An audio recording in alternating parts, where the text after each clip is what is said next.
Hoje um dia muito especial, caminho que é para mim Bíblia na nos dois papiamento a representar.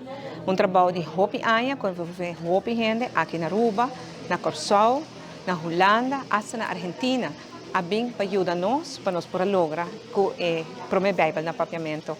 Como rubiano, naturalmente, me estou orgulhoso, por sobre nós Bíblia, outra na nos dois papiamento. E maneira avisa o Deus papia também na papiamento. Nós temos papiamento de Corsol, acaba o nosso papiamento.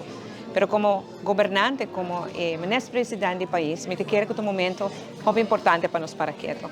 Verdade, sempre tem essa separação de Estado e Igreja, pero cada governante tem gente, cada governante tem que tomar decisões e dentro cada gente tem Deus. E bom, não por tomar decisões sem Deus. Pensei, é sendo importante. A ideia da Bíblia, botar a solução para todo problema, botar um guia, botar inspiração.